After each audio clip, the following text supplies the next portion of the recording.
Ayan. So, panoorin niyo po kami para sa pinaka. Alam niyo nagugulat ako dahil siyempre inaano kami, no, yung binibriefing kami na siyempre may mga mainstream media na hindi na po ubra minsan yung mga sasabihin namin na pang-vlog. May pananagutan din kami dito sa may-ari ng aming media company. Meron na kaming media company. Kaya 56 years old, may bago na naman tayong chapter na sisimulan sa ating buhay. Bibira na. Ganda yan. Bibira na ang Brigada Aguila. Mula po Lunes hanggang Biyernes po, 2 to 3 ng hapon. Yan po, makikita nyo po kami sa YouTube. Hanapin nyo lang. Alas 2 hanggang alas 3 ng hapon. Sa Lunes na ang Brigada Aguila. Iyan. Tama si Atty. Vic Rodriguez, lahat na nangyari sa gobyerno nakadepende sa namumuno. Pag weak leader, wala talaga mangyari. Siya na nga yung sinalaula ng tambaluslos yung 2025 budget, etc. Okay. Kung may banateros, kayo naman, tropang berador. Yan. Congratulations, good luck po sa inyong 5. Abangan sa araw-araw, simula Lunes, Birada, Solong. Birada Aguila, Solong. Boss, pag sabi niyo ng Birada Aguila, magandang kung may sound effects ng Aguila. Bahala na po yung, yung mga producer natin yan. Meron naman po, meron din po kami talagang pag-operatein kami, tuturuan kami na, kasi siyempre wala naman tayong background sa sa radio. Yung mga may pipindot. Birada Aguila! Yung mga gawagan. Housing developer po si Akosar, may conflict of interest ang posisyon niya. Bijor. Tatay Badong, pwede mo na birahin si Arnold Earn. Menando. Badong, papalit kay Tecler si Dante M. Sir Badong, congrats sa birada nyo. Nyo po, magandang birada yan. Nakakatawa din si Sir Bisdak. Isa din sa paborito ko. Birada. Birada po. Birada sinasabi. Pasahinggan na po kayo. Birada Aguila po. Birada. Okay. Hindi po, nireject po. Nireject po yung resignation ni E.S. Bersamin. Hindi po tinanggap. So, si Bersamin pa rin po yan. Boss Buds, nagpakape ako. Pakicheck, baka di nakapasok. May nagpakape pala. Teka muna, tignan nga natin yung nagpakape. Super chat. Thank you kay Aris and Tokyo na nagbigay sa atin ng 800 yen. Thank you very much, Aris. Aris ng Tokyo. Yan. Maraming salamat, ha. Aris ba yan? Aris? Magandang title, Birada Aguila at ang lagayan. Ha?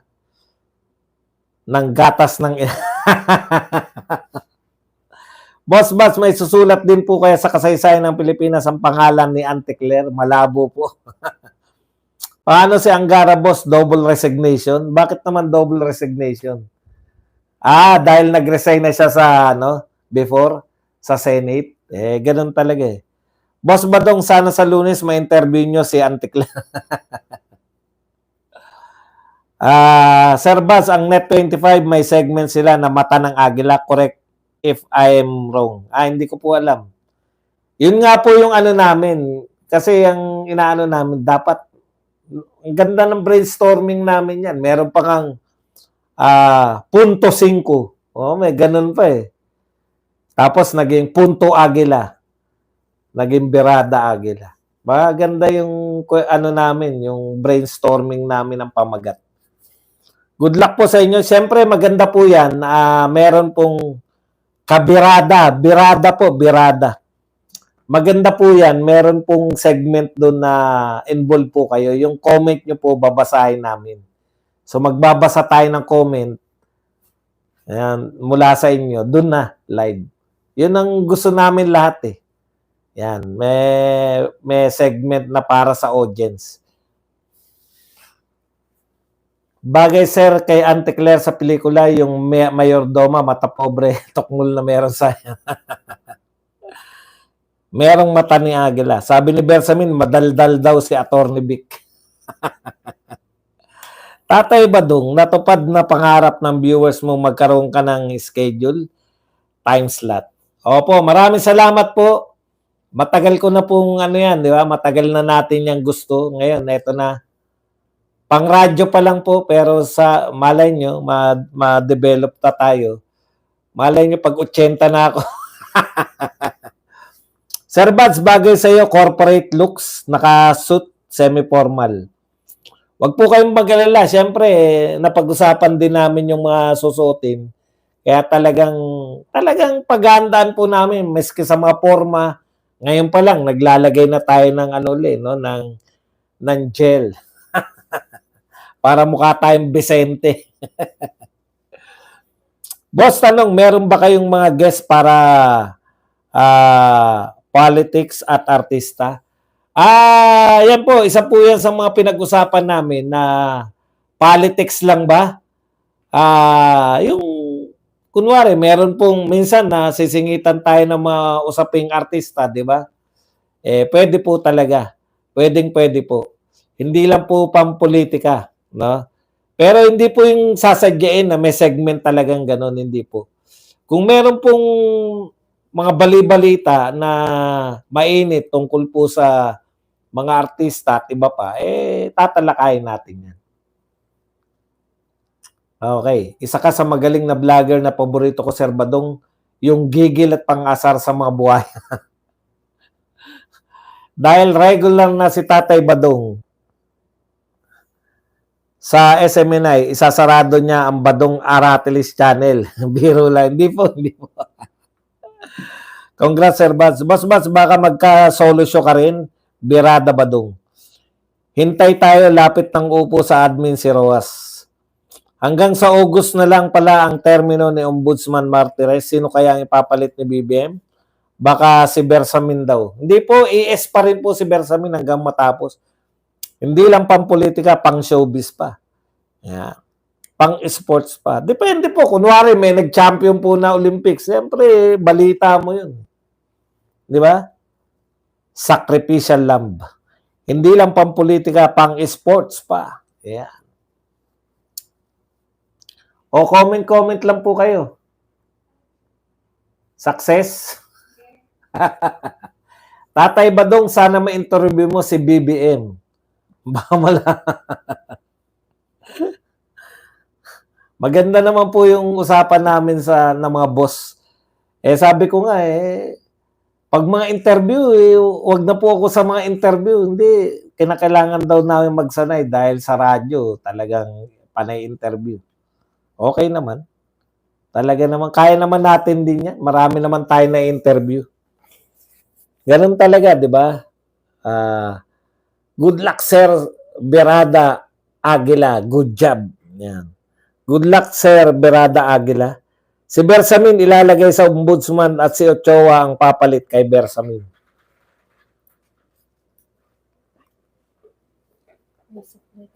Sir Mads, kasama mo sila Boss Dada, Master Judea, Banat Bay? Ay, hindi po. Mga banatero sila. Pan-TV sila Kami pan-radyo.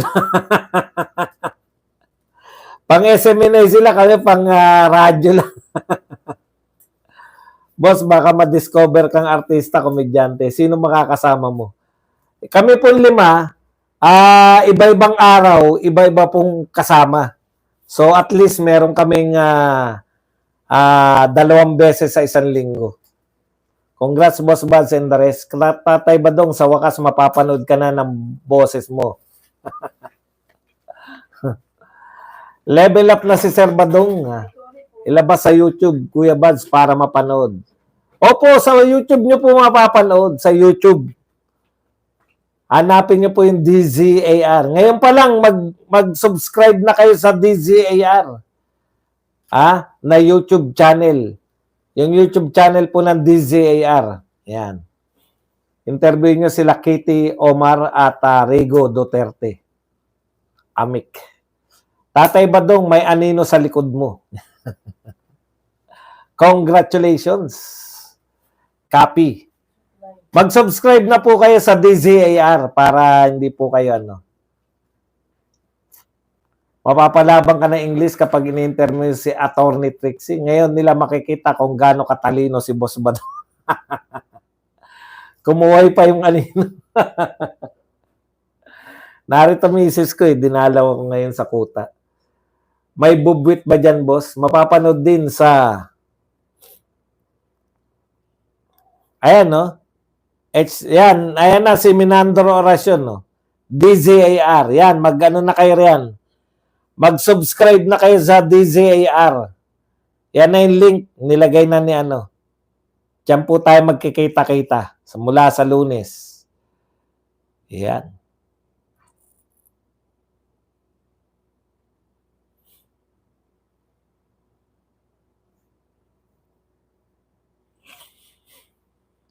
Boss Bad, sino-sino mga kasama mo? Ulitin ko po, si Bisdak Pilipinas, si BMR, Brothers Travelers, at saka si Pambansan Loyal. Yan. Yung pambungad nyo sa bagong show nyo, ganun din. Una sa balita, uli sa hindi mo po pwede yun. Boss Bad, basahin mo naman comment ko. Loyalista mo ko, 1946 pa ako nanonood sa Boy Gata. Matagal na ako subscribe sa DZAR, Boss Badong, Sir Badong. Yan. Naka-subscribe na po, Sir Bads. Yan. Masaya tong unang episode. Boss Bads, kailangan mo nang bumili ng artista ban. Yan. Ano opinion mo about kay Bersamin? Ano pong ibig niyo sabihin? Yung press conference niya? O yung mismong kay Bersamin. Yung press conference, okay naman, absent yung drama ni Auntie Claire. Yung overall na pag ano niya, ganyan naman po talaga yung mga ES. Sir, tuwing anong araw ka lang po doon, pingangampanya po kita. Iba-iba po eh. Actually, para po umiikot kami, hindi lang po pare-parehong araw. Kunwari, basta ikutan lang po na ikutan. Madali lang naman po eh. Ikutan lang ikutan. Kaya manonood po kayo araw-araw, titignan nyo kung sino magkatandem. Ewan natin, balang araw, kung ano mangyayari dyan, syempre, 5 kami sa isang oras, di baka balang araw, magkaroon kami ng mga sarili-sarili natin eh. Matagal na kaming subs ng DZAR. Subscribe na po. Tatay Badong, hindi mo pwedeng sabihin ang lagayan ng gata sa radyo. Pwede. China-challenge niyo ba ako? Gagawin natin yan.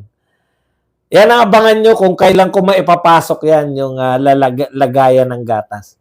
Huwag mo na tanggalin si Auntie Claire, katapat ni Eden Santos ng Net25. Tatay Badong, mapapalabang ka ng English kapag interview mo si Attorney Trixie. Bakit marunong naman ng Tagalog si Attorney Trixie? Sana makatandem kayo ni Sir Admar. Hindi po. Ibang ano naman siya eh. Iba naman po si Sir Admar.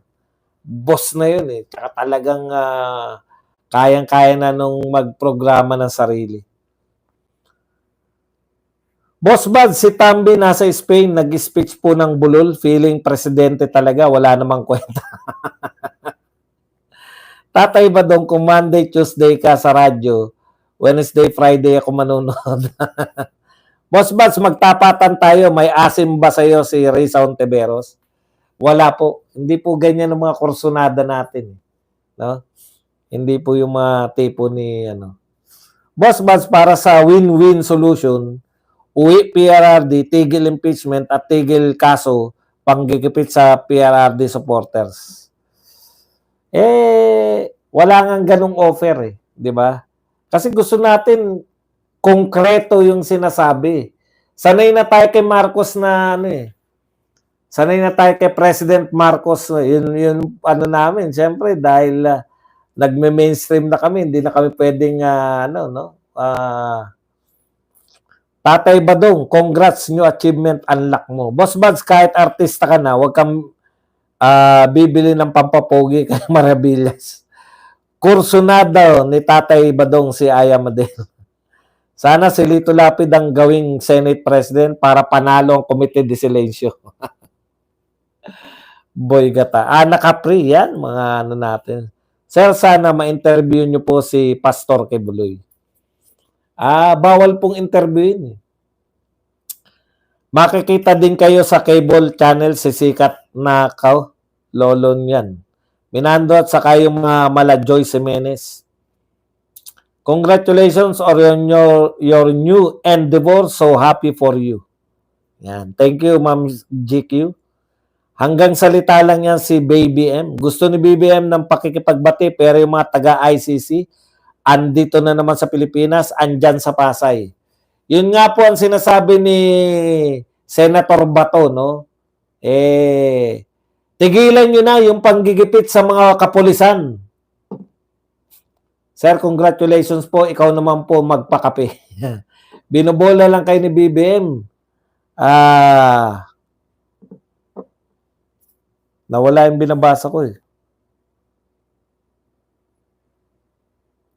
Gawa ka na din, boss, t-shirt, Birada Aguila. Si Ochoa ang ipapalit kay Bersamin kasi lilipat sila sa ombudsman ni Totong. Hindi po. Mas mataas po lagi yung AS. Little President po yun. Hindi naman po siya tinanggal. Hindi naman po siya pinagbitiw. So, si AS Bersamin pa rin po ang AS. Basta, Boss Buds, masaya po kami sa nangyari sa'yo. Good luck po para sa inyong 5. Ayan. Boss Buds, pa-make up ka pa sa Paspio. May interview po ngayon si Attorney Kaufman. Replay ko na lang mamaya. Ayan. Boss Buds, insight dun sa absentee voters. O yun po, no? Yun po, pagpapakita po. Ako, sa tingin ko, kaya may cabinet revamp yun eh. Kasi alam niyo naman yung yung mga pulis at sundalo, yan po ang protector ng Pangulo, no? Yan po ang pangunahin niyang maasahan, di ba? Si Tatay Digong, paulit-ulit yan, no? Kaya mga militar o dating mga militar, yung kanyang mga ina-appoint sa kabinete kasi mabibilis magtrabaho, no? Yun po ang pagkakaiba eh. Pagkakaiba po yun. Congrats, Bud. Stepping stone na yun. Papunta din kayo sa TV. Boss, Bud, samahan mo ng sense of humor mo para masaya ang programa mo. Sige po. ES Executive Secretary aka Little President. Congrats, Sir Buds. Artista. Hindi naman artista tawag doon. Radio talent. Komentarista, di ba? Pautot ni BBM pa-courtesy resignation sa cabinet. Sino ba nag-resign sa cabinet ni Bangag? Lahat po sila nag-resign. Pero nasa proseso po kung sino i-retain at tutuluyan. ICC nag-iimbestiga ngayon, admin namimili ba ng testigo laban kay PRRD? Boss Buds, kung may asim pa si Risa H, si Laila and Luistro naman, puro alat. Boss Buds, kung may... Wow, congrats sir to your new journey. Yan. Si BBM bait pangiti-ngiti pero nasa loob ang kulo. Tatay Badong, pwede mo ba i-promote ang pagtakbo mo ng party list 2028 kulto ni Digong? Wala pa po tayong ganyan, no? Kung sakasakali po, talunan din. Gusto ko yung style mo, Boss Buds. Ang lakas mang asar, parang Killing Me Softly sa mga kalaban. Tatay Badong, tama lang ginawa ni Dilima para magalit sa kanya mga senador. Yung nga no? Ang lakas ng loob. Pwede mo ba ipa-inhibit ang mga senador? Boss Buds, ipakain na lang sa buhaya si Lisa at Claire. Pa-birthday mo sa akin. Happy birthday, Efren and Pante.